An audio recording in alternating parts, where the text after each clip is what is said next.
From the halls of their great house, there are assembled 3 who hope to one day be the world's greatest driving heroes.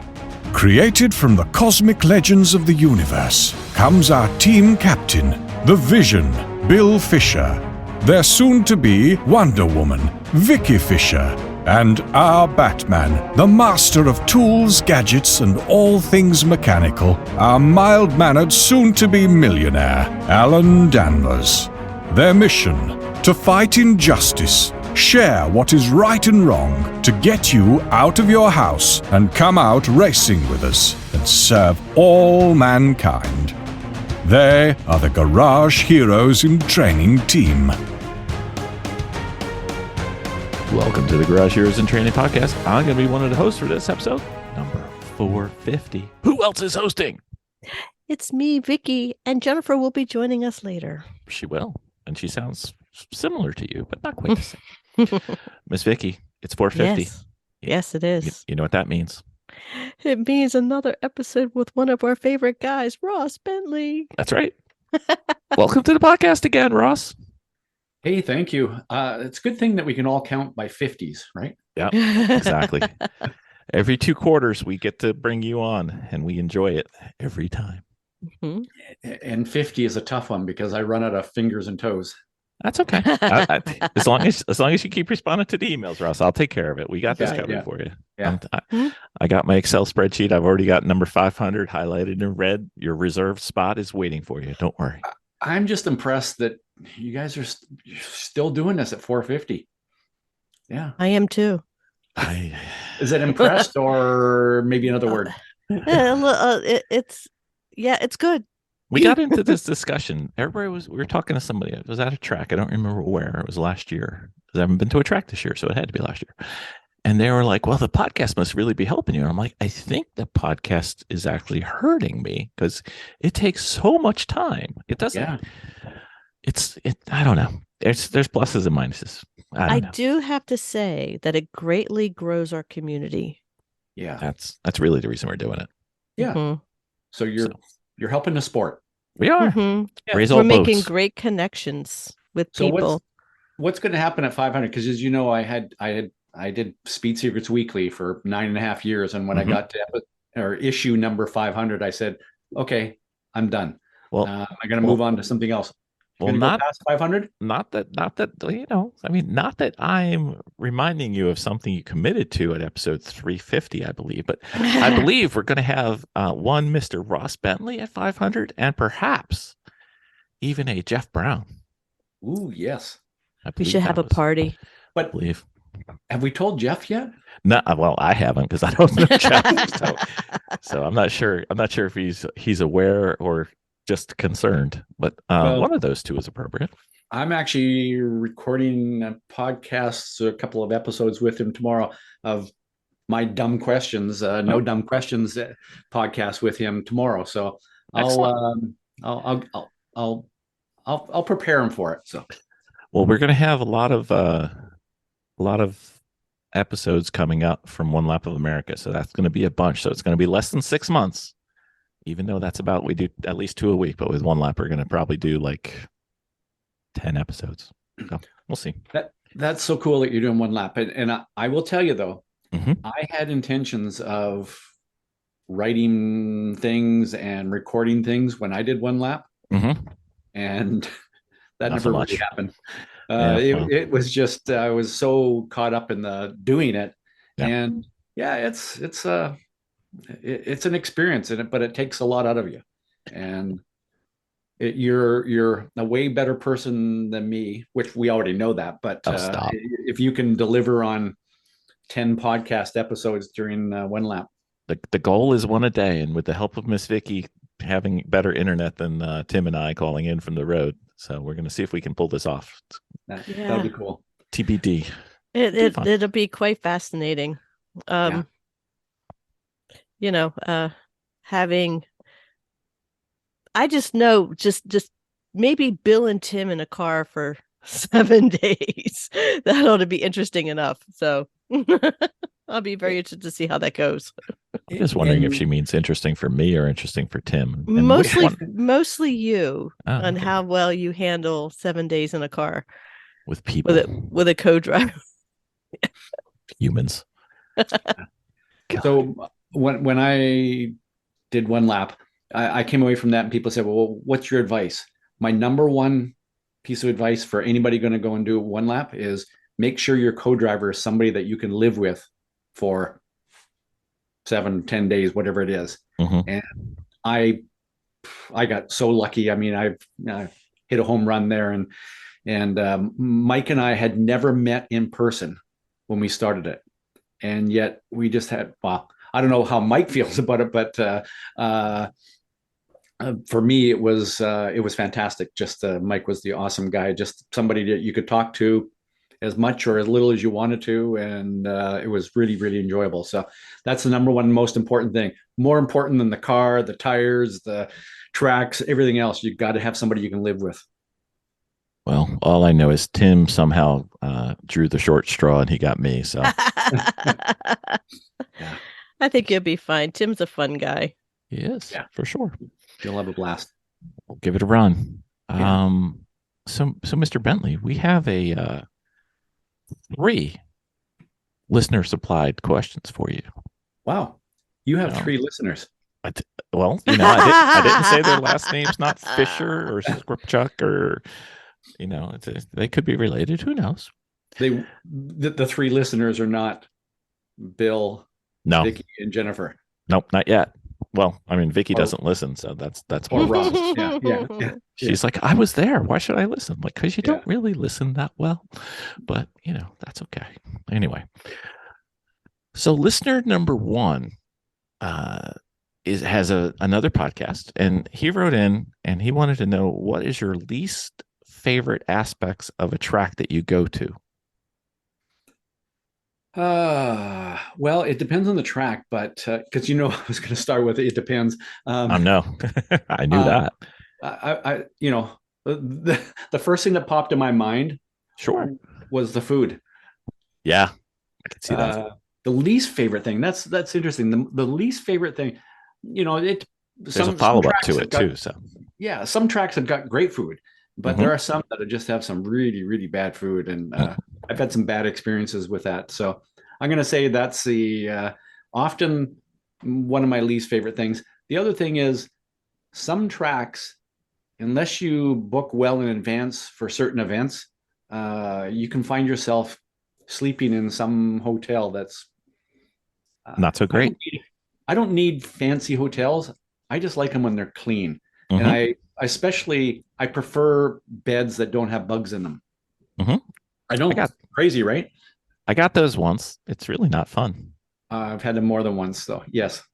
No, not so good. Mine are like the facilities. Like I went to a track where the facilities were really, really, really bad. Like sketch bad, And when you're talking facilities, you're not talking like, compressed air and no. I'm talking about restrooms, shower facilities, and things like that if they're available. Yeah. I went to one track and it was just say it. It was horrifying. It was. Yeah. Yep. And it's not who the people think it is. It's a different track. Yeah. It's interesting. I could kind of say the same thing, but food puts me off more than that. Bad food puts me off more than that. Well, you guys have an option of using half of your facilities outdoors. Yeah. You just go behind a shed. Indeed. I've never done that once. Oh, good for you. Nope. That's what you do with inside the race car in an endurance race. Not once, many times. No. Yeah. So there you go. There's my least favorite thing is probably the food, and then the accommodations sometimes near the track. And I know some people are like, what? You stay in a hotel? We sleep in a tent at the track. I've done that as well. And I will say that I've stayed in hotels where I wish I had brought a tent with me, or a sleeping bag that I could have gone and laid in a field somewhere at the track. It would have been nicer. I've heard about you assembling tents from last year's one lap, so I'm not sure that's true. There's that, yeah. So they had a follow-up question that was asked. It's from a different person, but it's kind of similar. What would you like to see change at many/all tracks? Oh, this is an easy one. Sprinklers. I want sprinkler systems put into every track so that even on a nice sunny day, we could drive on a wet track. Think about it. It would just be way more fun. It'd be great. It'd be great for for your driving skill development, your car control skills. It would be just fantastic from that perspective. So, and racing in the rain is always way more. Yeah, it's way more entertaining. So, I think that every track should have sprinklers put into them.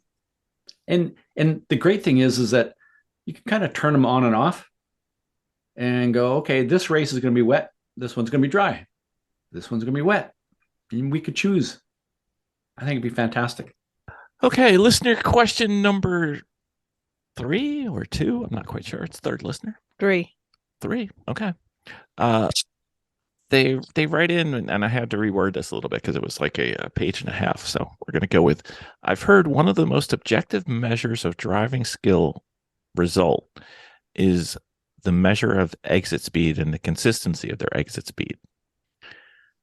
Do you agree, or do you want to discuss that? Or that's interesting. I mean, so one way to have good exit speed is to overslow on the entry. And yes, you're going to get good exit speed, but your exit speed is going to be limited by that corner entry speed. Yes, you do have to carry some entry speed as well, but I don't know. For sure, I like to use some kind of report card. Every corner I come out of, I want to think about what is my speed at that point, at the end of an exit curb, or a change in the track surface down the straightaway, or something like that, where you come past that and you look down and you go, I'm at this speed or this RPM. And every single lap, I want to look at that and go, is my exit speed improved? So yeah, that's important. That's super important. I'm going to say the thing that's probably the least consistent for most drivers is corner entry speed, though. I'm going to say that more drivers, I would say their exit speed tends to be, let's say they come out of a corner and they're within 2 miles an hour from lap to lap. Whereas their corner entry speed could vary by 5 or more miles an hour. So I think corner entry speed is one of those things that's more difficult. I always go back to the quote from Mark Donohue, who said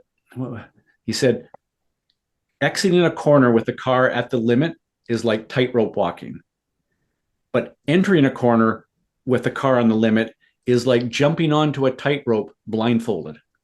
Oh. You think about that. You think, like, once you're in the corner and you step on the gas pedal, you kind of know how much grip you've got. But when you're entering a corner, you don't. You come in there every single lap and you're going, how much grip do I have here?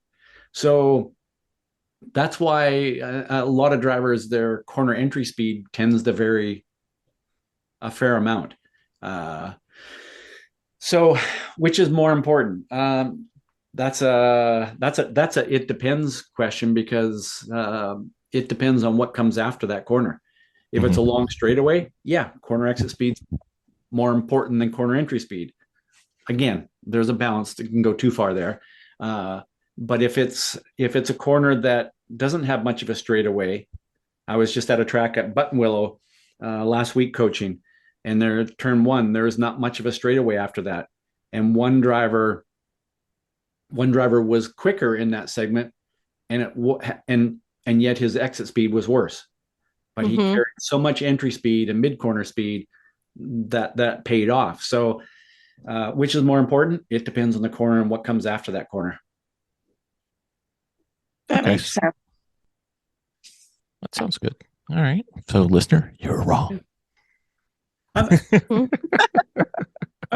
not going to say they're wrong.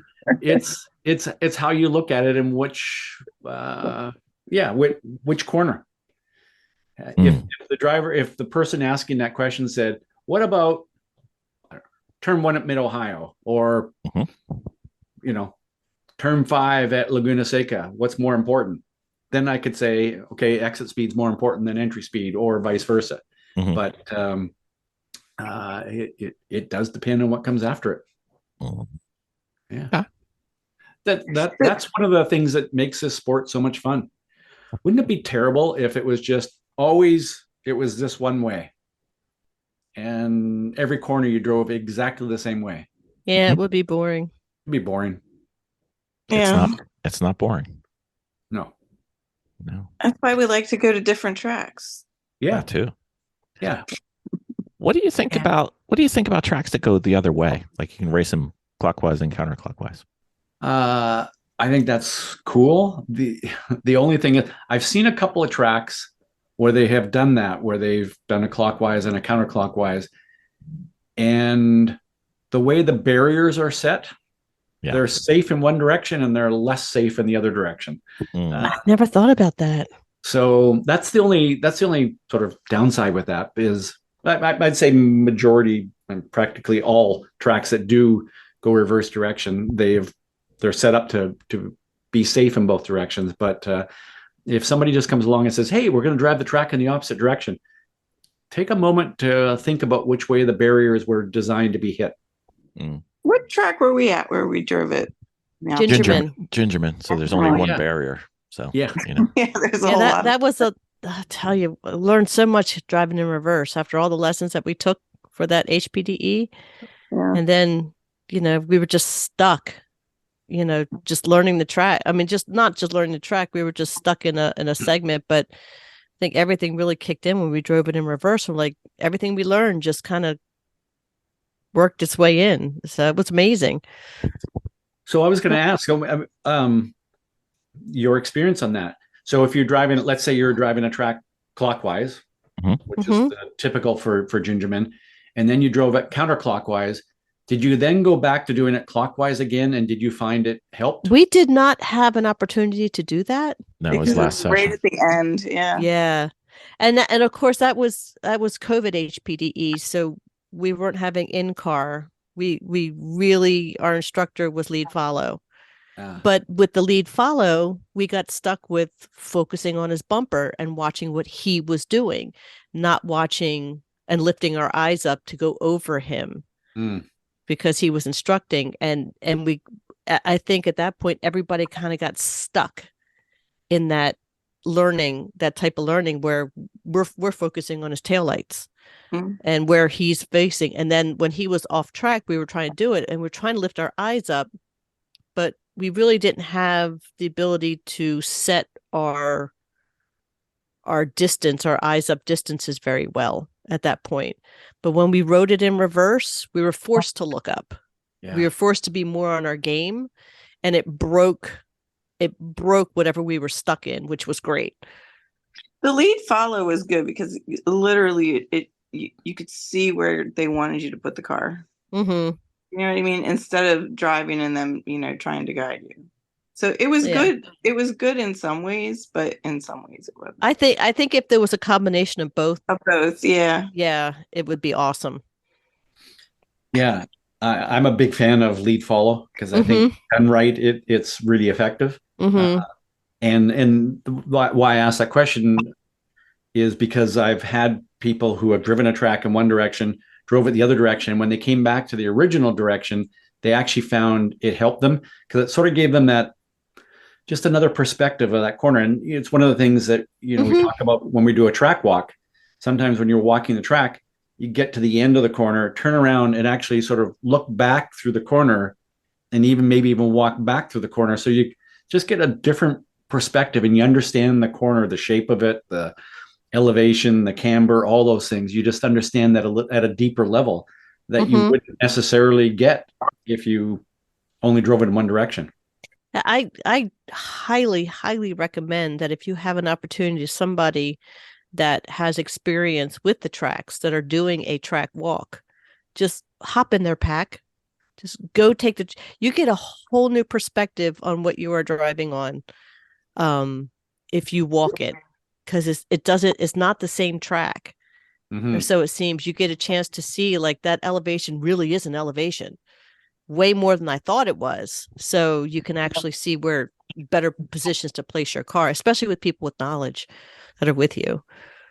And Bill, with your upcoming one lap, I'm not sure when this show is going to be, if it's before or after or whatever, but one lap, one of my favorite parts of doing one lap of America was getting to the track early and going to do a track walk. And, some of it is to either learn the track, because I went to tracks that I'd never driven before, or it's refreshing your memory of that track. But there's something just, I don't know, you develop a connection with the track. There's a relationship with the track that you get when you're walking it. Especially, I particularly like it when you're doing it first thing early in the morning. It's quiet, and most of the tracks I would get out there and just walk it by myself. Yeah, I find sometimes because as you know, I'm not the most I'm probably the most introverted person you're ever going to meet. So it was just me and the track. It's nice. I wasn't being very social. So. Yeah. Well, it's nice too, because then you can actually set up your lines, because technically, a track is just a series of straight lines. If you really think about it, it's just the best way of getting around the track, the straightest way to get around the track, if that makes any sense. And you're able to position where you want that car and where you want those lines to be. At least that's what I was taught. Yeah. You don't want to be over curvy on the track, but when you're driving, but set up your straight lines to meet up with your curves. Did you watch the Ford versus Ferrari movie? I just got done watching that again. It's a great movie. It was a great movie. There's that line in there where who was the actor playing Miles? Christian Bale. Yeah. Where he's talking to his son and they're crouched down looking at it, and he says something about, you see this line or whatever like that. And it's a bit, when you really kind of listen to what that line is, it's a little bit corny, but there's a certain amount of truth to it as well, where you just, there's just this, you feel it, you see it, it's part of you when you walk in the track. Yeah. So. And when you did it right. Yeah. when you've done a turn right, because it just you can just fly right through it, and it's really not as much as a struggle if you then kind of like overwork in the car to get it through the turn. If that makes any sense. So how easy is it? Well, you set yourself up for this one. I know I did. Yeah. I did. See that wall you just walked into? Right. How easy is it? Okay. So when you realize that you are not getting ready to go off the track because you screwed it up, or if you went through too smooth, then you could push it more if you're too comfortable going through it. But you just know when you did it right. You just know when you do. So do you have little report cards like I was talking about, coming out of the corner and you glance down and go, that's how many RPM or miles per hour, depending on the car, Do you know what? Bill tells us when we get back. Nope. Yeah, Bill does, because Bill's got all the data. But sometimes I do. Like lately, one of the things that we had gone over before is to drive my car one gear higher. Yeah.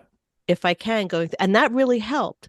And the other thing that really helped is keeping an eye on my RPMs. Always keep an eye on that. Why did you drive it one gear higher? Because Ross told her to. Yeah, because Ross told me to. Well, it's only because that if you can do it and you're comfortable driving around the track, try doing it one gear higher and see how well you do. And just try to push yourself. And Chris had taught me too, is just keep your RPMs up high. Also, not overly high, but try to keep your RPMs relatively high. That was the other thing too. Don't overdo it. but there's a window that you want to keep your car in, is what he was saying. And let's say it's a corner that you're taking in second gear. Mm-hmm. Sometimes the act of going downshifting to second gear overslows the car. Yes. Mm-hmm. And, it's a corner that, I don't know, we'll pick a number. Say you're going through there at 45 miles an hour in second gear.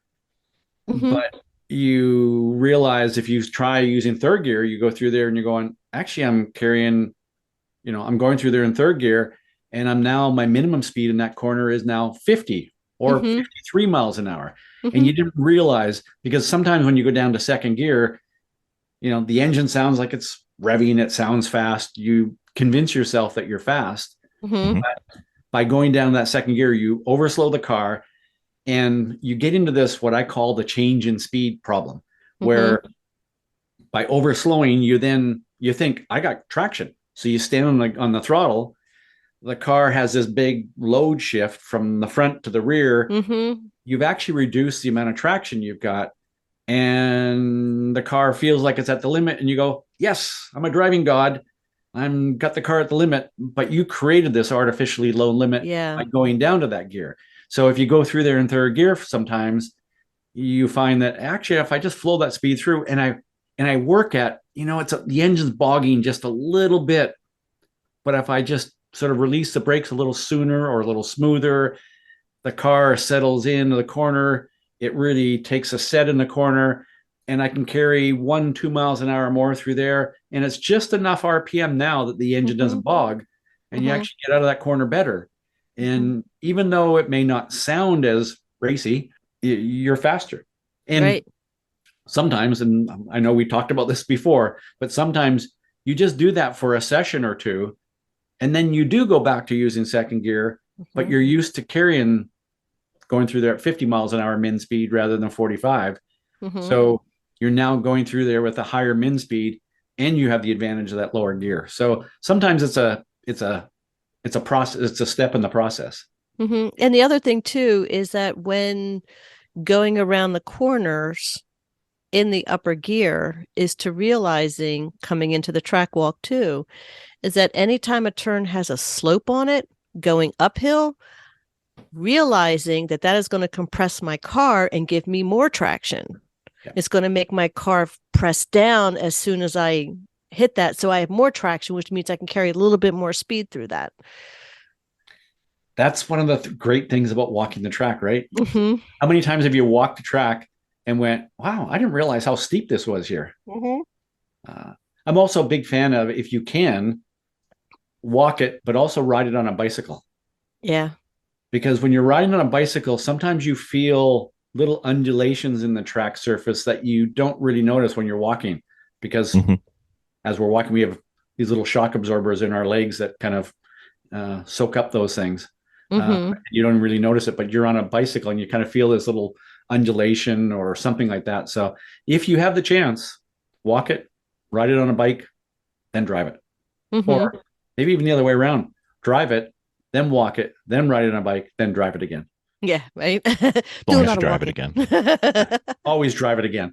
Yeah. Drive it backwards and then drive it again. Yeah. So I have a question. Okay. Miss Jen. So, hi, Mr. Ross. Hi. I came in great. How are you? I'm great. So we are going to try our hand at sprint racing and wanted to know what we can change, or if you have any tips for us for adapting our endurance racing to sprint racing. The first thing is just the mindset, right? It's the mindset of gotta go now. Like, yes, even in a 30-minute race, there's a little strategy to it. There's a little bit of, you might want to save the tires for later in the race, but not as much as in an endurance race. So I think that's the biggest thing. And I think going from endurance racing to sprint racing, in some ways it's easier than going the other direction. Because I know a lot of people that have come from sprint racing and to get in endurance racing and they don't have enough patience. Maybe it just depends on who you are as a person and your kind of natural instincts or traits. If you're a patient person, then you may have to kind of dial up be impatient when you're going sprint racing. So it's that mindset of go now, make the pass now, because you can't wait too long. So I think that's the single biggest thing. It's the mindset. I always think about it as the trigger that I like to use is fast. Endurance racing, you can kind of take your time and work your way into a rhythm and kind of get a feel for things to some extent. And yet in sprint racing, you don't have time to do that. You just got to go now. That's not your strong point, Jen. Huh? That's not your strong point. This I'm just starting to rethink this. Jen is the most consistent. Like, just let's say it's 200 seconds is the lap. So her first lap will be like 200, and then her second lap will be like 199, and then 198, and then 197. She's like this creepy, like creeping and crawling. Eventually, she gets to identical to everybody else the last lap before she comes in, and it's not too weight or anything. It's like tick tick tick tick tick, inch by inch. But so that's fantastic, because sprint racing will help you be a better endurance racer. Okay. Like if you just start thinking about it, and you don't have to take big chunks. So rather than going from 200 to 199 to 198 to 197 to 196 to 195, go from 200 to 198 to 196.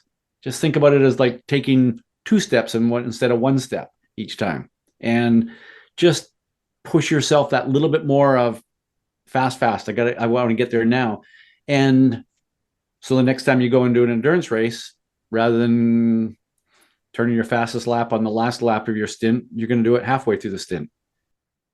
All right. That's all right. I'm here for it. Yeah. It's all about learning, right? Yeah. She's going to take a big bite out of it. Yeah. Jennifer, are you excited about this weekend? I am. I'm very excited. Excellent. Yes. It's going to be good. Miss Vicki? Yeah. So how do we get the most of an HPDE or coaching before arriving to the track? This is going to pertain into a bunch of them. Then it's going to be, we'll start off with that one first. So can you clarify in terms of, so this is somebody that's going to go and attend an HPDE event, and they're like, how do we get the most out of the instructor that I'm going to be working with? Yes. Yep. So I would say and a good instructor is going to reach out to you beforehand, or the organization somehow is going to do that. So the biggest thing is just connecting with them before the event, and if at all possible, just starting to share what are you really trying to get out of this. As you know, I mean, there's as many different reasons for doing what we do as there are people that do it. There are some people that do HPDE events because, hey, they just want to, it's a great place to socialize. There are other people that are like, man, this is my first step to become world champion in Formula One. There are some that I just love working on my car and I love doing it at the track, and others are, I just want to, I want to learn more about how my car what it can do. So I think communicating that early on with the instructor is the most important thing. Your instructor needs to know, what do you really want to get out of this? And your instructor may have some input on what that should be. Like if your objective is, this is my first step on the road to becoming a Formula One world champion, they may say, this may not be the best place for you to be. You may want to attend some racing school, and that's going to get you there faster. But I'm going to say most people don't quite have that attitude. But they may say, I want to use the HPD event for seeing how far I can go in the sport. Great. The instructor needs to know that. So that's the very first thing. And I guess the second part of that would be trying to help your instructor understand how you best communicate and best learn. If you could tell your instructor, I really seem to, I really get things when somebody can demonstrate them for me. Or, I'm really good at, if you can draw me pictures or that kind of thing. If you can help the instructor kind of understand how you best learn, maybe, your learning style, that's going to be a good thing as well. It's just going to help the instructor be better prepared. So I think that's the most important things. Yes, fill the instructor in on what your car is and any kind of modifications or prep work that you've done to the car, that kind of thing. If you say, yeah, I just had my car in at the shop. The shop just went through and replaced the brakes and bled the brake fluid and did this and did that. The instructor is going to feel a lot more relaxed about being in the car with you than if you said, yeah, I haven't checked the brakes in 3 years now. But I think they should be okay. They'll be fine. Yeah, they'll be fine. Yeah. But where would they go? Yeah. But even if that is the case, be upfront and tell the instructor that. Just share that with your instructor. The more information that you can give your instructor beforehand about you, your goals, your car, that kind of thing. And also, I guess, your experience. If you say, I watched a race on TV once and now I want to do it. That's different than if you said, hey, I've been watching YouTube videos of cars on tracks, or I've been sim racing, or I've been, I raced go-karts as a kid, or even, I raced RC cars or something like that. Like, that kind of background information is going to help the instructor as well. Those things are fast. Did you ever try running next to one of those? Racing those is tough. RC cars? Yeah. They're crazy. Remote control. So I'm not bad driving an RC car when it's going away from me, but when it's coming back towards me and I got to turn all my steering around, it's like, the car keeps going the wrong direction. Yeah, that's a tough sport. Just like a race driver, always blaming the car. Yes. So, okay, so we just discussed about, preparing when you go, before you head up to the track. Well, what about, during, between the stints and then post stints, when it comes to how to best prepare, besides listening? Always helpful. Well, I would say ask questions. Don't be afraid. There are no dumb questions. Just ask questions. The worst thing you could do is either make a mistake on track because you didn't ask that question that you really should have, or even go home at the end of an event and go, gee, I wish I'd asked my instructor that question. So don't be afraid to ask questions.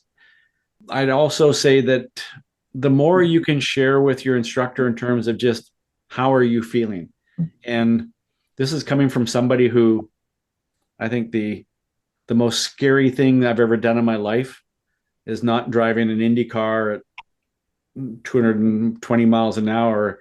It's sharing my feelings with somebody else. So I think that's the scariest thing ever. But it's important that you do that. It's important to say, I just don't feel comfortable doing that. Or, man, I was starting to feel comfortable and confident with that. And help your instructor understand where you're at. And because your instructor should be able to react to that in a way that's going to benefit you. So don't hold anything back. Be an open book. Ask questions. I mean this in the best way, but your job is to suck as much information and knowledge and experience out of your instructors as possible. Well, what can you expect post-event? Anything, or is it just a drive home? Well, first of all, the drive home is very different from what you've just experienced. I think anybody that's ever done a track event has had that experience of, you get on the road, you pull out of the track, you get out on the road, and it feels like you're crawling along at 15 miles an hour. You start apexing. Start apexing the highway. With the trailer. Yeah. It's not an on-ramp, it's a blend line. Yeah. Yes. And some of that, there's nothing wrong with it, right? There's nothing wrong with starting to, as we were talking about, kind of visualizing the line through a corner on a highway or on a intersection street, but just don't take it to extremes and apex the corner with the inside tires up on the sidewalk. But so I think that's important. But just understand that there's that. I think there's a phrase for it. It's like velocitation or some twist on the word velocity, where we get used to speed, and what was fast on the track is now like super fast on the street, but it doesn't feel like it. So Mr. Policeman does not take that as an excuse either. No, they do not. Nope. How do you know that? I've heard rumors. Rumors. Yeah. Nasty rumors. Rumors. Yeah. And Pitt has really long open road too, with nice curves on it when you're leaving, heading back east. Yeah. And again, there's a lot of the things that you can practice. And I think, so to go to the, what should you expect post event? First off is the drive home. You are going to be more tired than you ever expect. 100%. And I know of too many people who have had incidents on their way home from a track. There was just one recently too. Okay. Just, worn out, tired, mentally, may not even necessarily be physically tired, but mentally tired, and leads to a problem. And so be aware of that. Pull off, take a nap. Yeah. Be smart 20 about minutes. it. Yep. Grab a soda, grab Get a a cup hotel. of coffee. Get a hotel. Whatever. And so that's the first thing. But, that's the other part of it is there's so much of the learning that you had at the track. It's going to be processing in your brain, and you can be thinking about that. And again, be smart about it. Don't think about drafting when you're in rush hour traffic on your way home from the track. But that information is going to be processing in your brain while you're driving home, and some of that is good because you can kind of then look at this line through this curve in the highway. You're going to see the road differently. You really will. Yeah. And then I think it's very dependent on the instructor and the organization, whether you get any kind of follow-up information. But don't be afraid. A week after the event, a question pops into your head, reach out to the instructor, send them an email or give them a call or whatever it is that the instructors suggested that you can do. Obviously be respectful. Don't give them a call or them a call at 4:00 in the morning. Wait till at least 5 a.m. Right. But understand why 99% of all instructors do what they do is to help. They want to give back. They want to give back to you and the sport what they've gotten out of it. So they enjoy it if you ask them questions.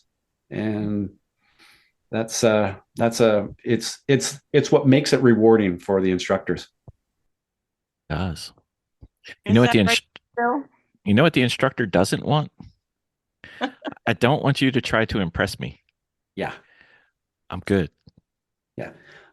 I've been impressed, and you're not going to do it. Nope. Yeah. Nope. Yeah. Nope. Yeah. So it's don't impress me much. Yeah. What impresses instructors is seeing a driver improve. Mm-hmm. And it doesn't matter how good or bad you are in the beginning. All instructors want to see is somebody making improvement. And that's what makes it rewarding. Indeed. Instructing is fun.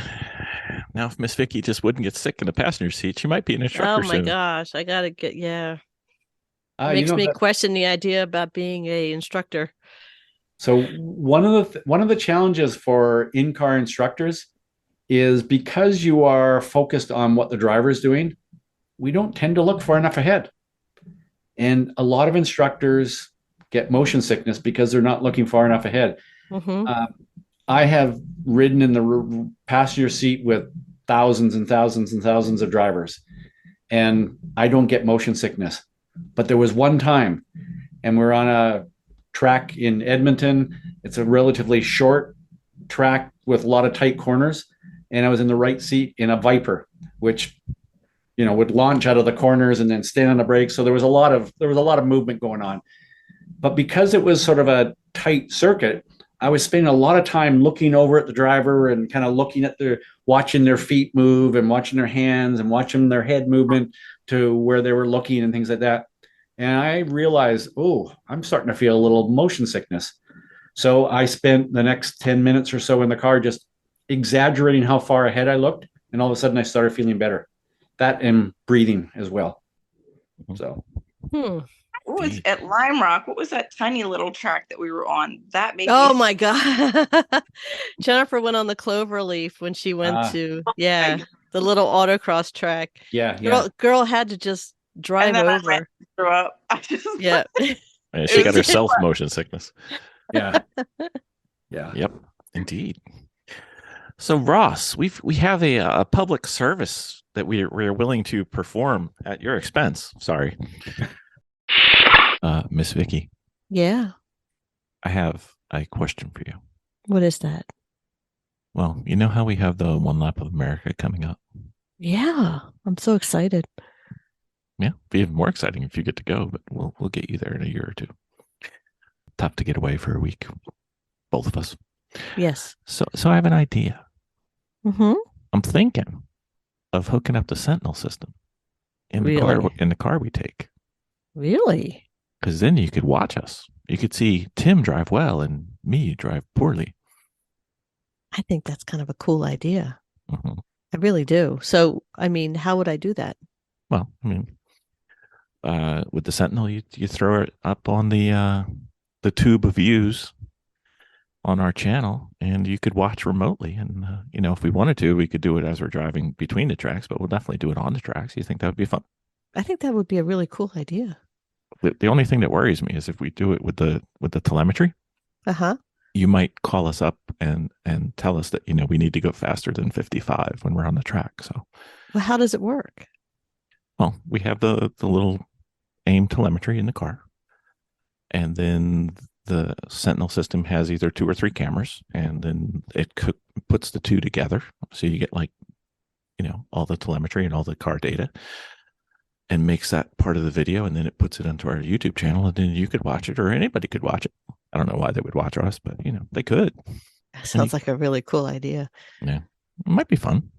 Might be fun. You think you want to see some of the debacle? I mean, some of the devastating driving that we do. I think I'd like to see you on one of the tracks at Road Atlanta, or at One Lap America, for sure. So we could do that for each of the tracks, and if we want to, we could do even a remote video while we're sitting in the car driving between tracks, eating fried chicken, making fun of each other, whatever. Okay. I have a feeling our food is going to be let's go with not 5-star, shall we say, for this entire week. So, but you think that would be fun? You'd want to watch that a little bit? I think I would. Really would. All right. I guess I have a new project. We're putting it in the new One Lap car. I like that idea. And streaming. All right. Right. You know what I think? I think our listeners could get some value out of this too. Because what they do is they go to our YouTube channel. They watch these videos that we put up, and around sleep time when they're trying to go to bed, and they'll definitely fall asleep. It won't be any problem. It'd be like a lullaby. They can also write in suggestions in the comment section. Yeah. Please comment. Yes.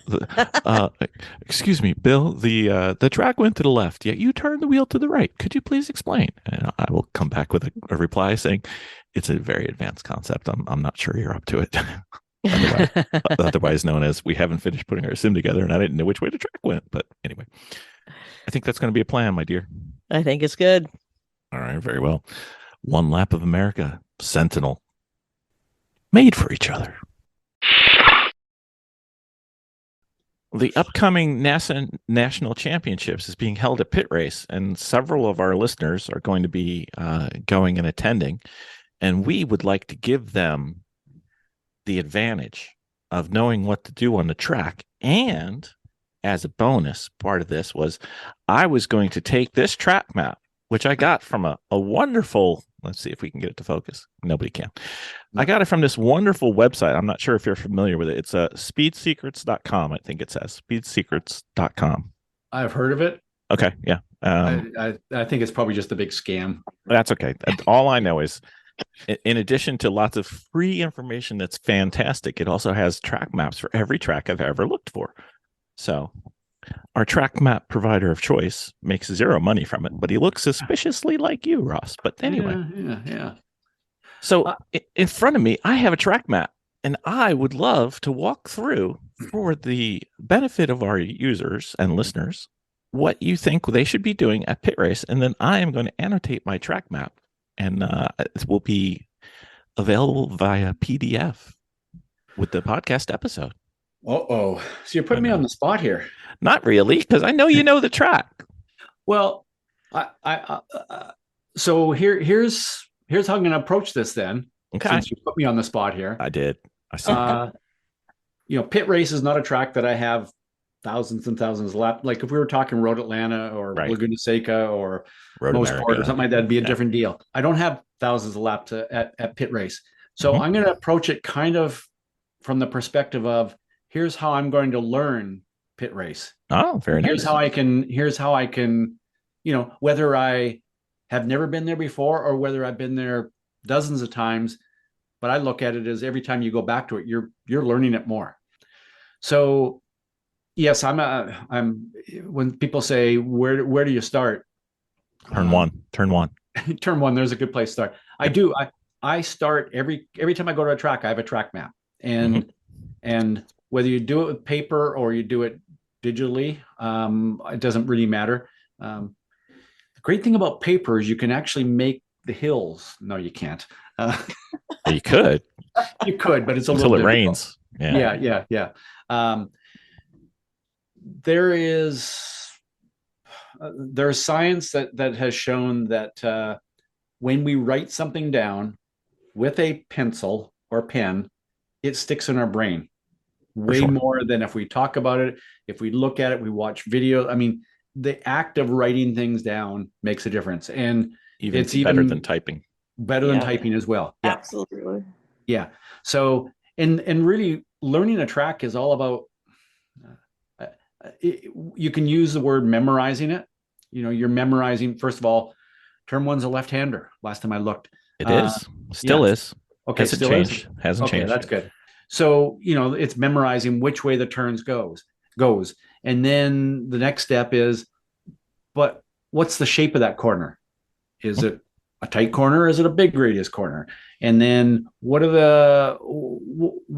the shape of the track in terms of elevation, camber, banking, all of those things. And Vicki, as you mentioned earlier, I mean, around when you come down a hill and then you start to go up a hill, there's a big compression there, and the car gains a ton of grip compared to going the opposite direction where you're cresting. So I usually, what I like to do is, let's say it's a track that I've been to once before, and I would sit down with the map of PittRace and I'd go, okay, what do I remember about it? Okay, there's a drop off here, and I might and there's a crest of the hill, and the crest actually goes across the track, perpendicular to the track or maybe on a slight angle. So I actually draw a line across the track where the crests are. I like to do like a little oval shape or a circle where the track has more grip. And maybe I'll shade that in a little bit and go, okay, that's where the track has more grip. And maybe it's in this corner on the outside, there's kind of there's more grip on that outside edge of the track. So I might just shade in that area of the track. So depending on how artsy you want to be, you can use different colors. You can, there you go. You got different color pens and everything. I'm ready. So that's where I like to start, is just try to turn that flat 2D map into something that's more 3D by putting in some shading and lines and stuff like that. It just helps me get a picture of that track a little deeper. And this is where, I might do that. I want to do that by memory if I've been there before.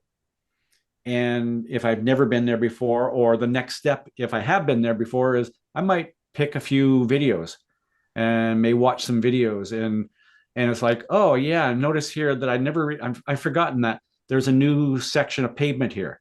So I'm going to kind of draw in that little section of pavement. Or there's a bump here that, I can see where cars have actually bottomed, or there, it's gotten darker from the oil and fluids dropping out of the cars in that area. So there's a compression there. And so it kind of helps me add a little more detail to my map. So that's, kind of where I'm going to start. Yes, I may, if I've got the opportunity, I may jump on a simulator and do laps on the simulator. And again, that just helps me add more detail, add more color to my track map. And, then I start to add references. And, the most common references are, where do I turn in for the corner? Where do I apex? And where do I track out or exit out of the corner? And you can come up with your own little choice of icons or whatever, or just put TI for turn in, A for apex, and E for exit, or TO for track out, however you want to call it. But, put those things in there, and, then tie them into, well, it's at the end of a curbing, or it's 3 panels back on the, if it's a red, I'm trying to remember, PittRace, the red and white curbs. Yes. Yeah. So, it might be 2 red panels back from the end of the curbing. That's where I turn in, for example. So, I start to make those notes, and I do that from either from memory or from what I've learned from videos, and put those in there. And then I start to put in my braking points, where I'm going to begin braking, BOB, or my end of braking. And, obviously end of braking it's a moving target, because but most corners are, the end of braking is, well, this is a corner where I'm off the brakes pretty early. So my end of braking is probably going to be just in around the turn in or just past it, versus this other corner here where I'm going to trail brake way into the corner. In which case I might just put a little dot there and say, that's in around where my end of braking point is. And really what I'm trying to do here is build the programming in my mind and get this deeper into my memory, into my programming. So that's part of why I'm going through all this process and writing down all these references. And then, then if I've got some experience at this track, if I've been to PittRace and I'm going to be driving the same car, I may write down what gear I'm going to be in each corner, because that gear often tells me what kind of a corner it is. Is it a slow corner? Is it a medium speed corner? Or is it a fast corner? So there's some things there. I might put in some other things of, hey, when I crest this hill, I want my eyes to be lined up with that tree in the distance. So I might draw a little picture of a tree off in the distance and put some googly eyes next to it, just as my key to where I need to be looking. So those are some of the things that I'm going to be doing, creating on this track map before I even go to the track. And then, like I said, I may then hop on a simulator and do a bunch of laps in the simulator, and that may help refine some of the things I've written down. I find that usually by the time I go to a track for the first time, I've actually probably drawn or made notes on somewhere between 3 and 6 maps before I even get there, because I'll do one, I'll watch a video, toss that one out, start over again, or maybe take the basics, but I end up changing a bunch, and then I want to clean it up, so I do a new one. And then I do some laps on a simulator and I got to do it again. And then I do something else, or I talk to somebody else, or I read something, somebody's written about driving this track, and I may kind of change my philosophy about it. So I may add some other stuff. So all those things are things that I try to get on that map. And one of the last things that I do on that track map is I then kind of write out my goals and priorities. Like it may be, hey, I really want to focus on this corner because it's a really fast, scary corner. And if I can get through there better than everybody else, I'm going to have an advantage. Or this corner leads onto a long straightaway. I got to focus on exit here. This corner, there's not much straightaway afterwards. So I'm just going to focus on corner entry and mid corner speed. So I start writing those things down. And often what I'll do is remind me how many corners do we have numbered at 19. 19 corners. So I may actually list them in order. I may rank them and go, most important corner is this corner, and then number 2 priority, and number 3 priority, and number 4. Usually by the time you get down towards the bottom, it's like this corner, and this corner are the last priority in terms of learning and perfecting it. But I've thought through all of that stuff before I ever go to the track. And it's all on that track map before I ever go. Yep.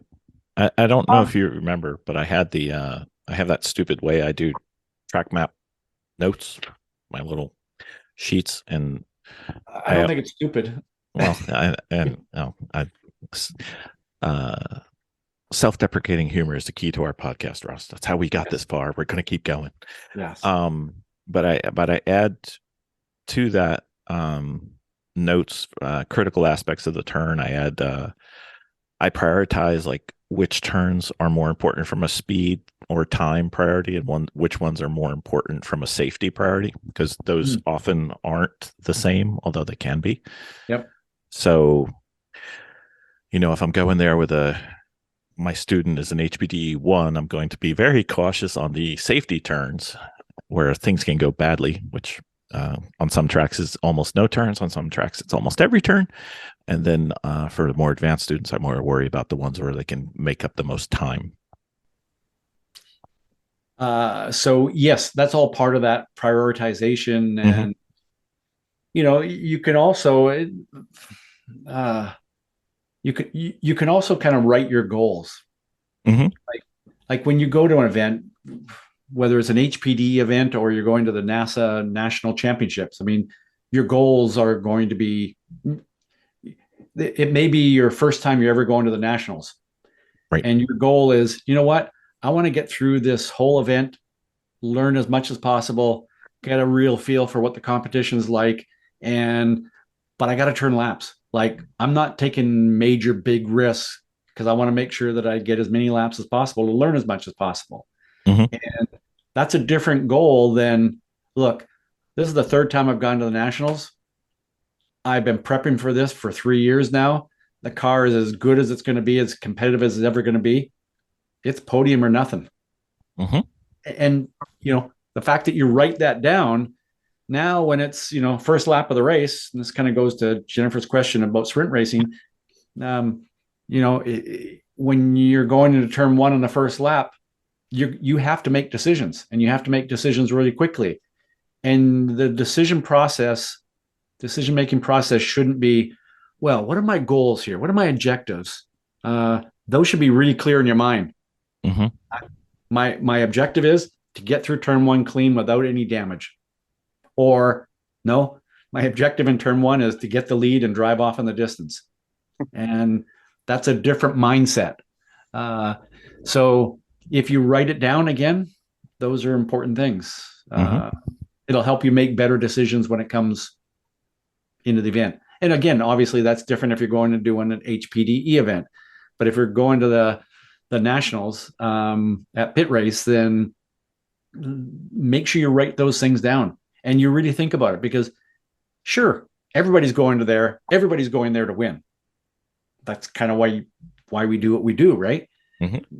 But it's a little different for some people than others. Like, it can be look, I know my car is not going to be the most competitive, but I want to gain experience here. I want to learn a lot, and yeah, it'd be wonderful to win, but realistically, it's probably not going to happen. So I just want to make sure that I get through all the laps, and that's just a different mindset. And if you really think that through beforehand, that's going to be you're going to make better decisions on the track. And for sure, especially if you've written them down. Yeah. So can I ask a question? You mentioned earlier. Okay. Yeah. Wow, tough crowd. Alrighty then. Yeah. You mentioned using the simulator. So I have not used the simulator much. I know Vicki and Bill have one, but I was curious, how many tracks are on there? Like, are all tracks on there, or is it just certain ones? Like, to practice before you go to a track? It's probably difficult to find a track on one of the simulation platform software platforms that there is not a track for. Now, there are some tracks that, I don't even know what is PittRace on iRacing. I don't remember. I remember New Jersey is in the pre-final stage, so it's like line drawings and not like colorful. But I don't remember PittRace because we go there so often. It's probably the track we have the most laps on, so we never do it. I mean, I know there are certain tracks. For example, I was at Thunder Hill just a little while ago, and somebody was asking how, because it's not in iRacing. Well, if you just do a little searching around, you will find somebody who has created that track. Now, you may not be able to use it in iRacing, but you may be able to use it in Assetto Corsa or R Factor. And there are people out there who develop tracks. And so if you can't find it in iRacing, you may end up using Assetto Corsa if you're not already, or R Factor or something like that. And you will find a track somewhere. And you just have to, yes, there's a little bit of geeking out you need to do to upload it and get it into your software platform. But there's a track map for everyone, or a track for everyone out there. So, okay, yeah. And I just a little on the simulator thing. It's almost a shame now just how valuable they are. Like, if you're not using one, you're not taking full advantage of what is possible. And so I mean, for a while, I thought simulators were just games, but now they're tools.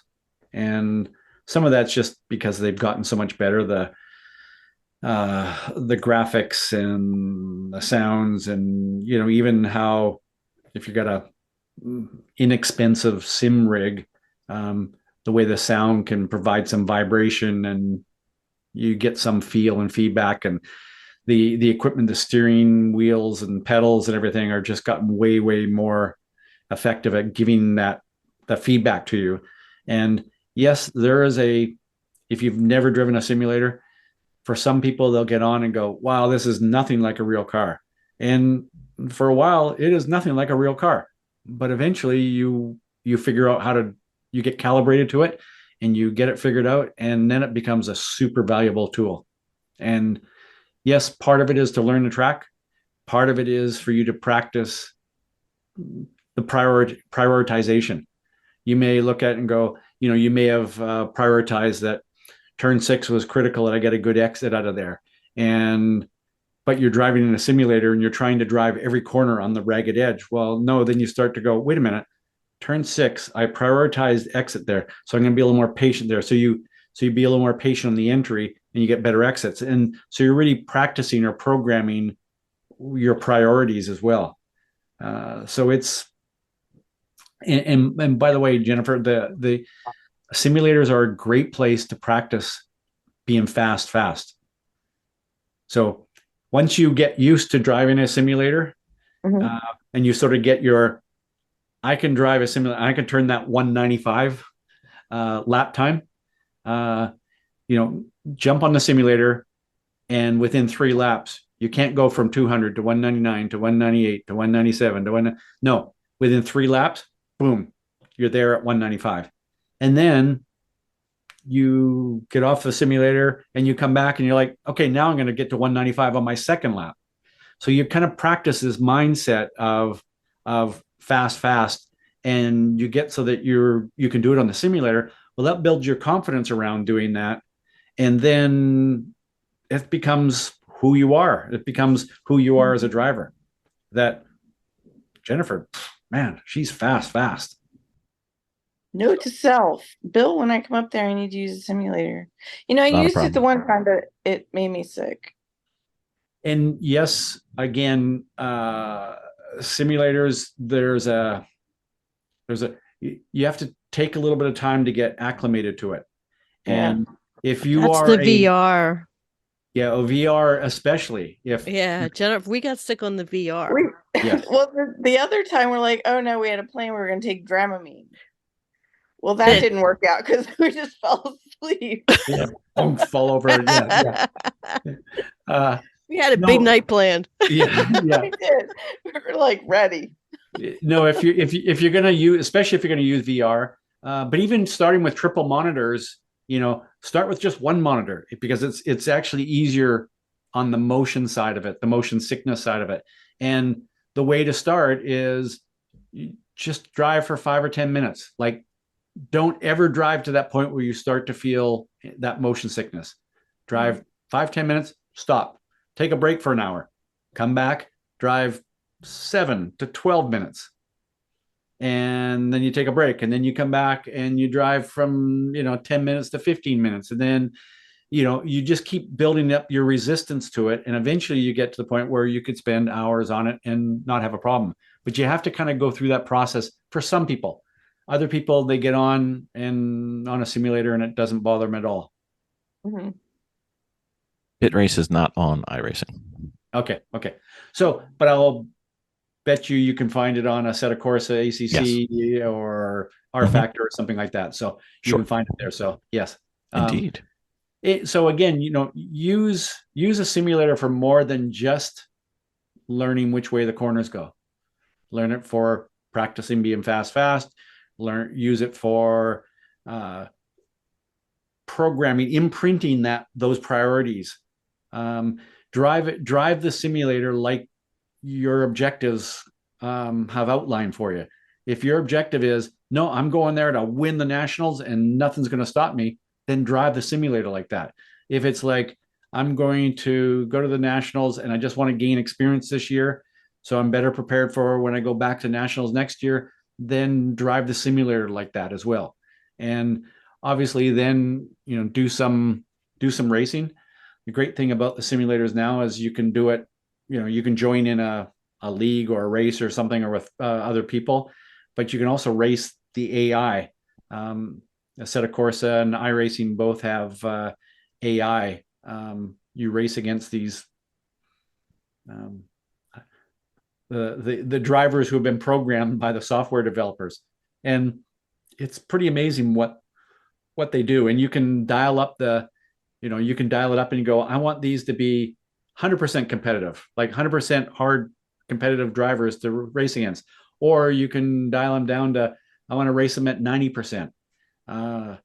So if you find that you're racing the AI and the drop the green flag, away you go, and you never see the cars again because they're so much faster than you, just turn them down. You can go in there and change a setting and turn them down to 95%. And then you may find that they're at the same pace as you. So yeah, sims are a super useful tool. Indeed. So let's truncate my questions then.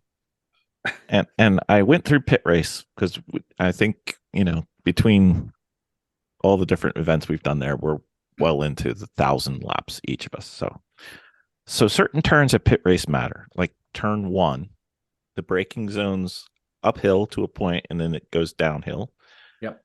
Usually in all the racing that I've seen, the tendency is to over slow to turn 1, because when you get to the exit of turn 1, it's like a county wide, and you always sit there and say, oh, I blew it. The only time I didn't do that was when my brakes were on fire and I had no brakes, so I used it all then. Is there any tips for turn 1, I guess?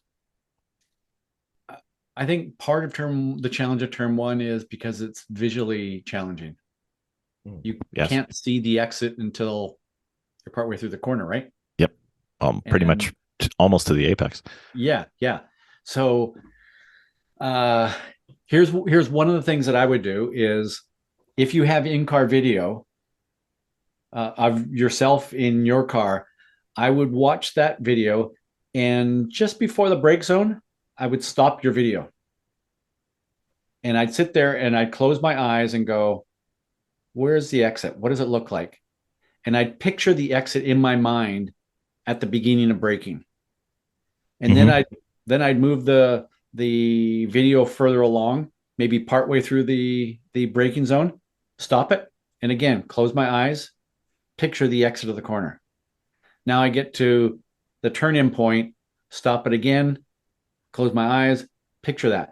Because a lot of times what ends up happening is as you're getting into the beginning of the corner, you don't know where it is. You don't know where the exit of the corner is. So it's the old, how are you going to get somewhere if you don't know where you're going kind of a thing, right? And I think, it's one thing to be able to sit at home, close your eyes, and imagine driving the track. Right. But to actually imagine the exit of the corner as you're approaching it at speed, that's a whole other thing. But if you practice it enough times in the simulator or by watching the video, that's even more helpful.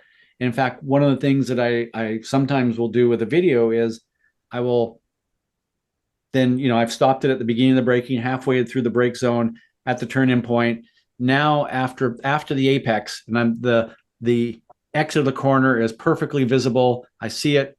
I stop it there, and I kind of rewind the video and then just run it through over and over again. And it's so I'm super, super clear as to what the corner looks like. So that's the very first thing. And because I think most people overbrake because they can't picture what the exit of the corner is until they're there, until they physically can see it. And you need to be able to mentally see it before you physically see it. I mean, the good thing is that racing hasn't progressed to the point that the exit is not always in the same spot. So it's always there.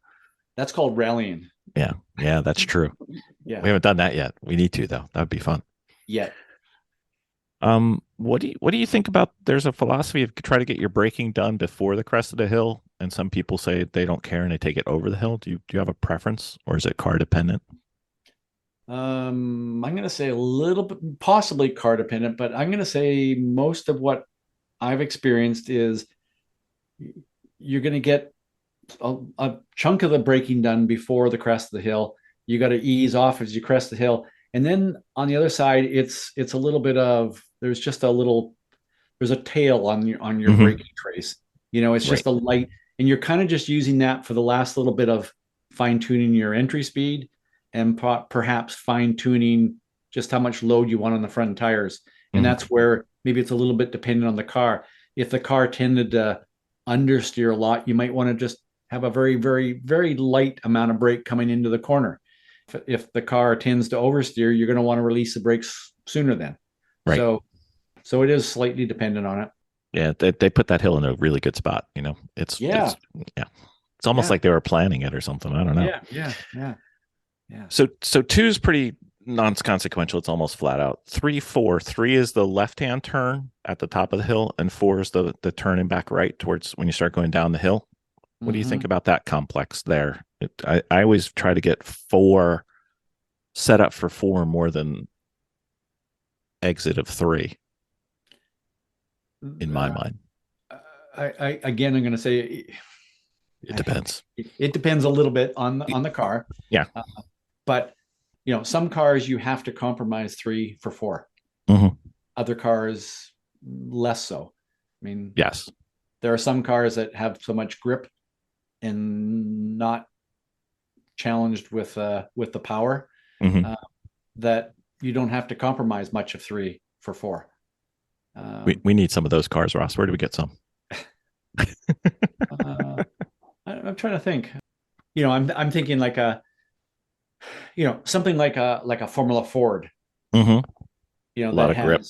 A lot of grip, not a ton of outright speed, but relative to, they've got almost more grip than they do speed.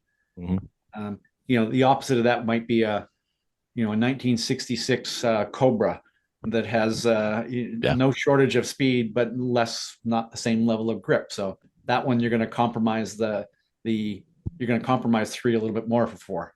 And then, especially when you're a low horsepower car and you're going down the hill and you hit 5 and 6, which is the 2 right-handers down at the bottom of the bowl. And then if you have a low horsepower car, you'll know very quickly if you did it right, trying to get to 7, Any tips or tricks? We often get into arguments on when to resume throttle in 5 and 6. I have a philosophy that nobody seems to like, but I don't care. I think it's right. Well, now I got to hear it. What is your philosophy then on? In our cars, and we're talking lower horsepower, Golden Era Honda Civic, for instance, I want to be on the throttle going into 5. Hug it tight, keeps and be able to make 6. And as long as I can stay on the track, I went to throttle, right? Because I want to be no shifting going up the hill. Otherwise, my car dies. Have you tried sort of the slightly opposite approach where you carry a little more entry speed, but you're maybe a little bit later, slightly later to throttle? No, I'm not a lot later. And have you tried both? Not on purpose. Traffic has the ability to make that turn kind of, potluck, especially when there's 130 cars out there on the track on Saturday. So I have tried it. And if I'm not carrying speed coming out of 6, and basically if I'm not flat before 6 and I have to shift, or if I have to go down, like I've been cut off to the point where I had to go down to 2nd. Yeah. You can time my 6 to 7 segment with a hourglass. I mean, it's not pretty. Yeah. So obviously that corner is about getting to power as early as possible. But one way of getting to power really early is come down there and slow the car down to 5 miles an hour. That's a little carried away now, Mr. Bentley. Well, sometimes you got to play that thought game, right? You got for sure. And you kind of got to, well, okay, what's the opposite of this? Like, how far can I go here? So, it's trying to find that right. That's what driving's all about, is trying to find that right compromise between those two things. The other thing I would say is, again, my experience there, which is not a lot, but it's easy to get too caught up in I got to drive this perfect line and fighting the car to get to that perfect line, and that scrubs off speed.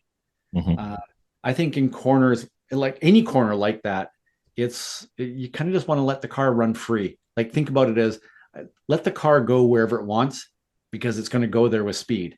Now, obviously, there's a limit called the edge of the track. The non-green part of the track, yes. Yeah.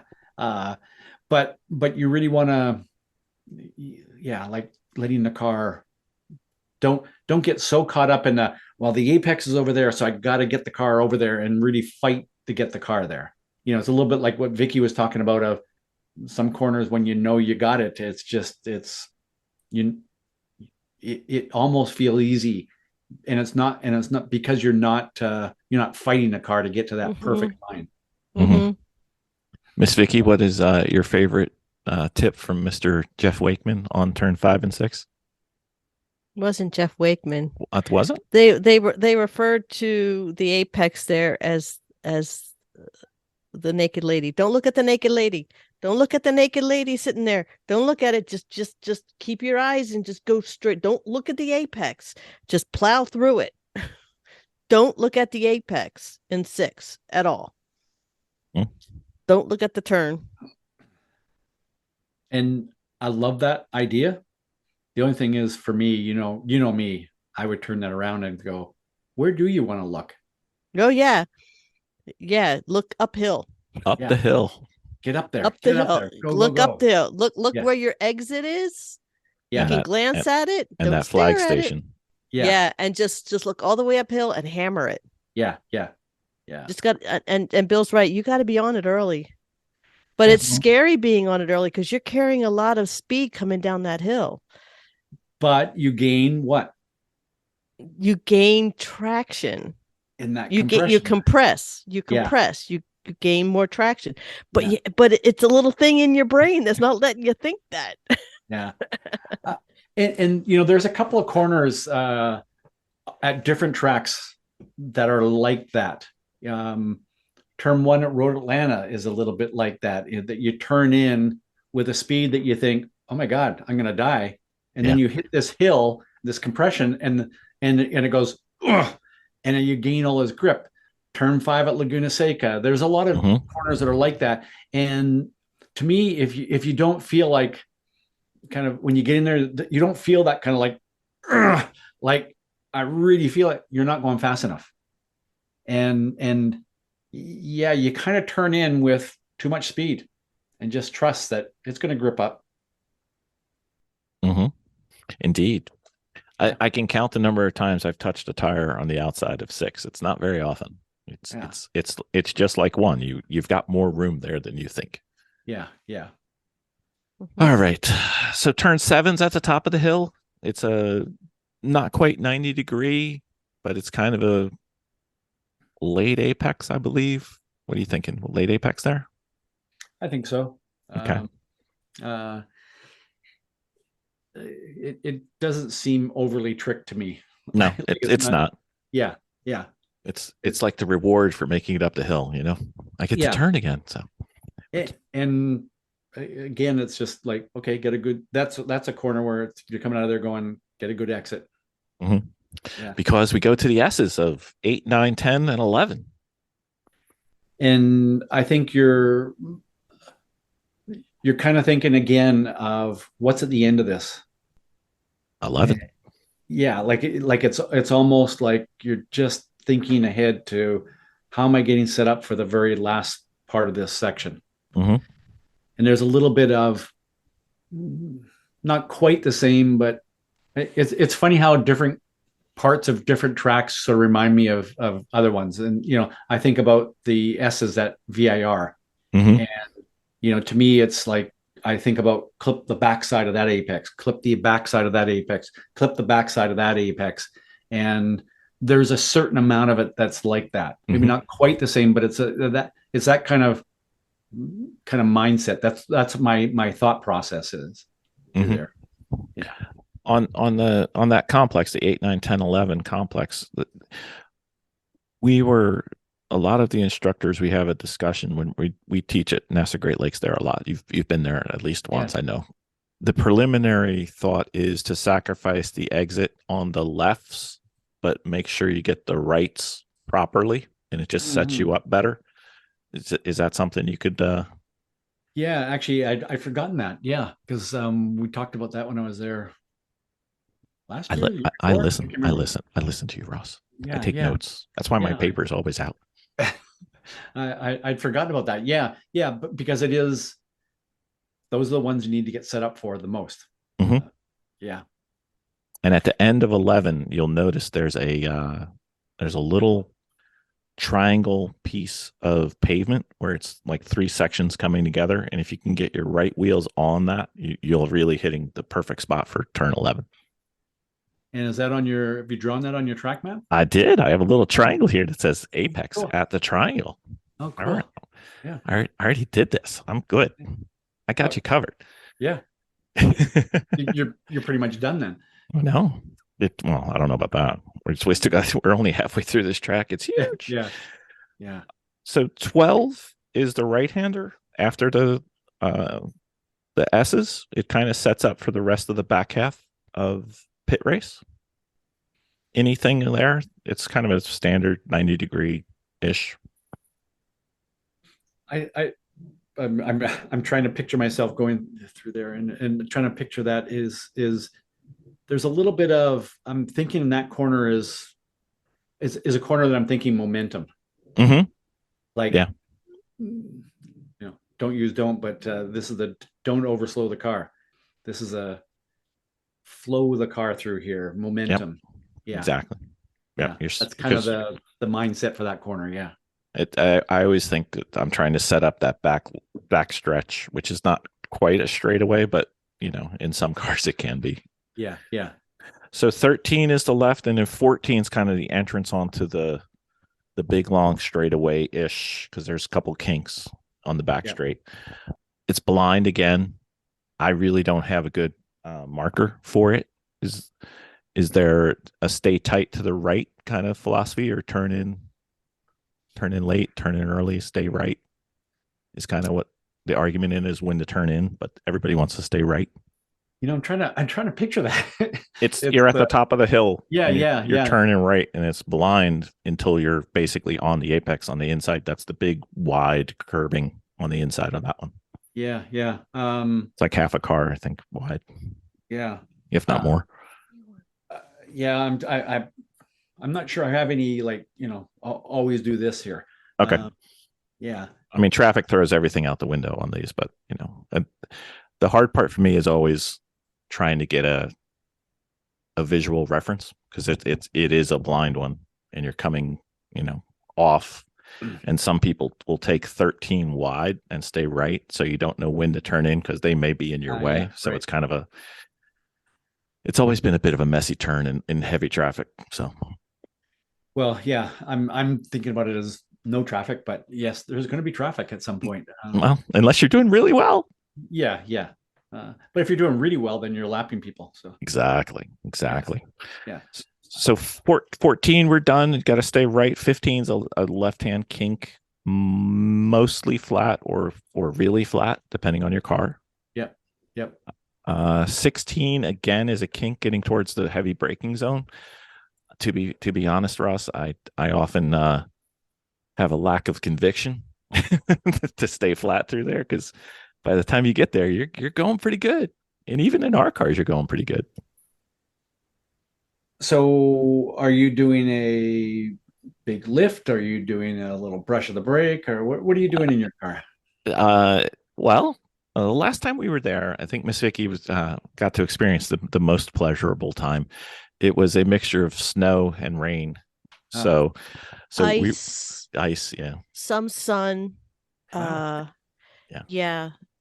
Yeah. And Not at all. the weather was horrific. and the thing about it is that you could see it rolling in from afar, and you were going to get hit by something, but literally the ice was coming down and hitting you sideways when you were just out, and you could feel it hitting, and it felt like little cuts on your face.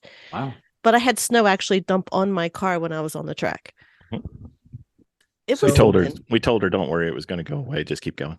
Yeah, it was. Yeah. You didn't know that you were going ice racing. It was terrible. Yeah. And now it's going to be like 80 degrees. Oh, perfect.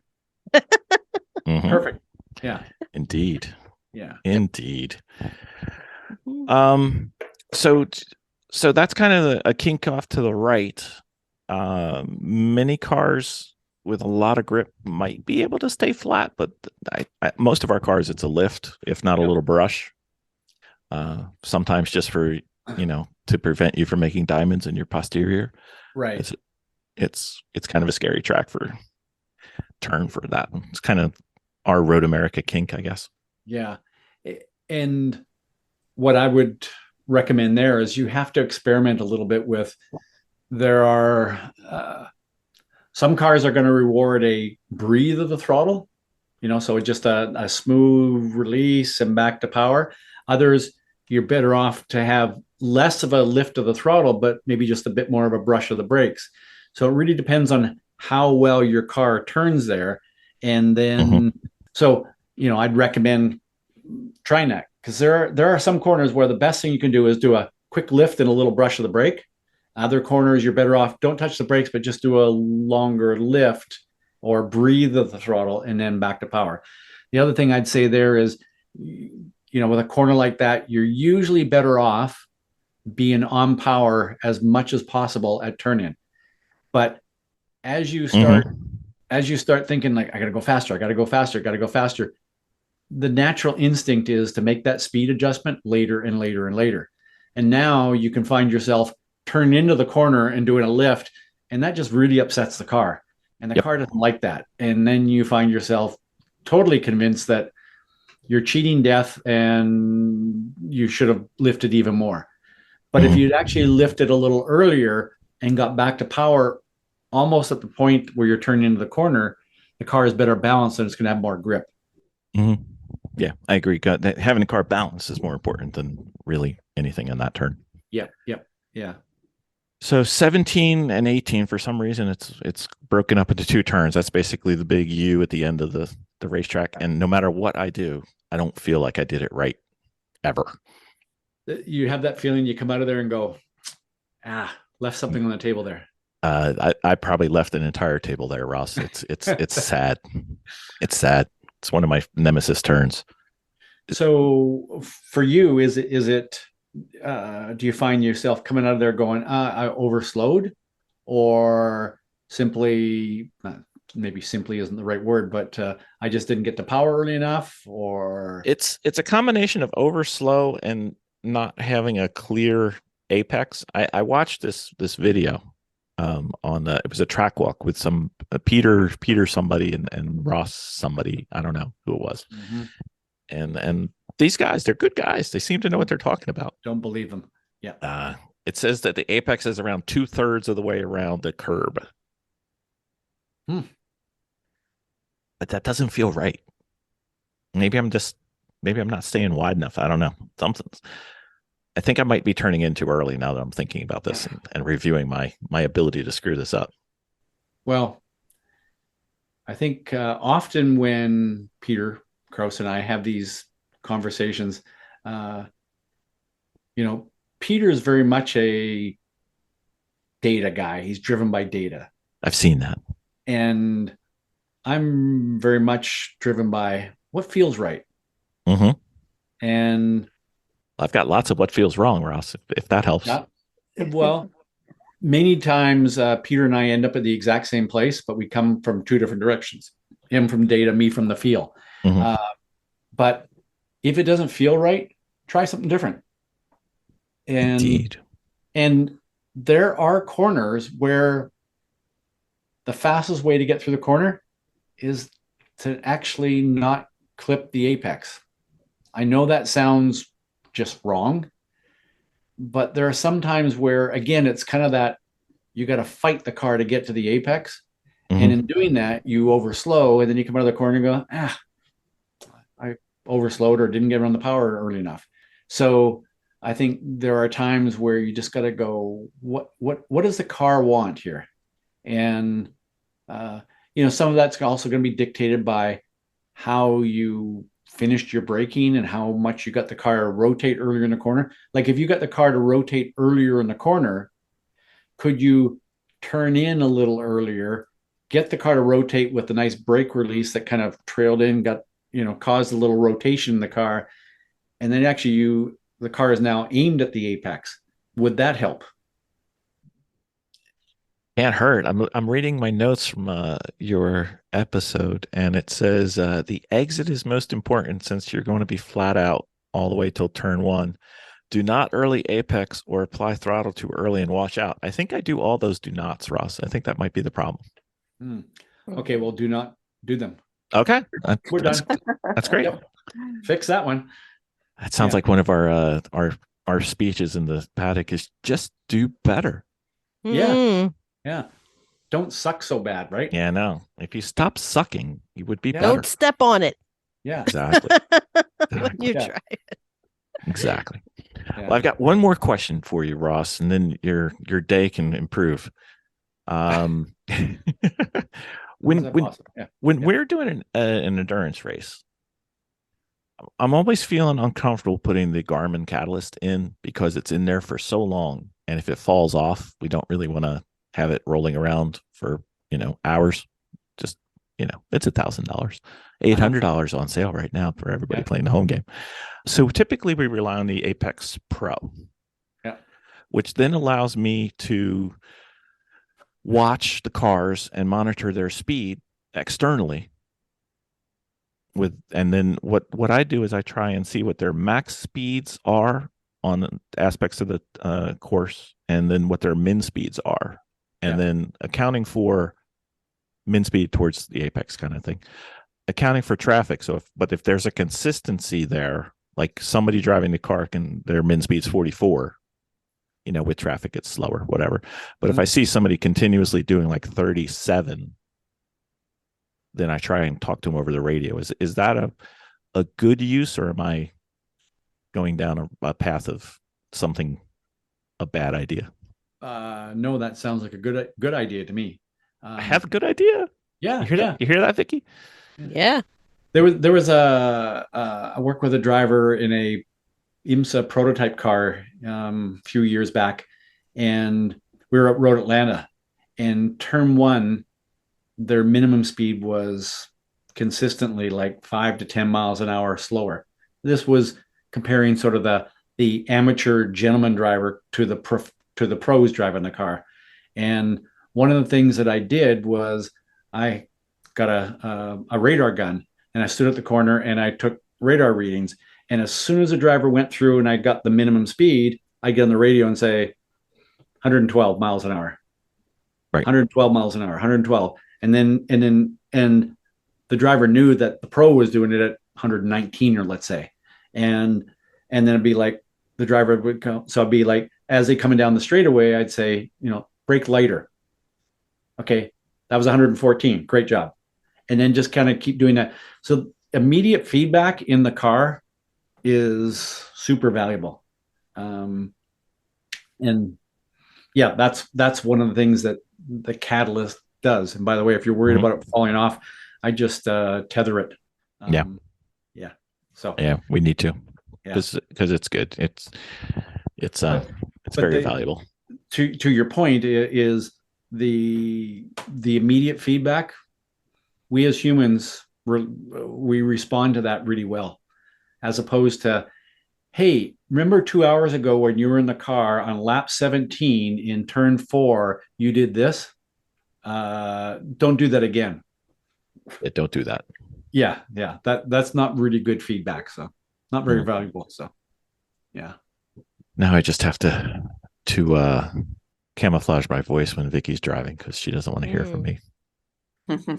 Vicky's like, come on, do a like a Mickey Mouse voice or something, maybe, or hand signals. You don't like my hand signals. I'm from New Jersey. Anyway, I know. No worries. Right. Yeah. Mr. Bentley. Best news of the day. It's over. You're done. Oh, come on. Yeah. This was fun. This was fun. Yeah. I really enjoyed this. So awesome. We appreciate it. We appreciate every time you come on. We get a little bit more information. We improve each time. We do. And we take it out and we use the information that you give us. And I'm sure everybody else out there does too. What did you say early on that that's the whole idea of this podcast is to yeah. Well, we try. Cool. We try. Whether to succeed is up to somebody else, but we try every time. Yeah. Well, thanks for letting me come and play cars with you guys again. Always. Anytime, sir. Yeah. If people want to get in contact with you, perhaps for coaching, perhaps for just assistance, for great knowledge, for seeing what you're up to, how would they do that? Speedsecrets.com. And I have on there a place where you can sign up. If you're not already on my list, sign up for that. And then I'll send you my Speed Secrets randomly, my little musings about all things driving and things that I send out now on a random basis. We knew you couldn't go cold turkey. Month or so. Yeah. We knew you couldn't go cold turkey, Ross. You're like, I'm stopping. I'm like, no, you're not. There's no way. I'm just changing. So exactly. I'm just doing it randomly now. Yeah. Excellent. Well, sir, hopefully we will see you this season at least once. I hope so. Probably at a track. If I see you, it's probably going to be at a racetrack somewhere. It's either a track or an airport. Those are the two most common places. Yeah. Yes. So we'll find you. Well, thank you, Ross. Thank you again. We will bother you again in 50 more episodes. Okay. Good luck. Keep having fun. Will do. Always. Thank you, sir. Thanks. Bye.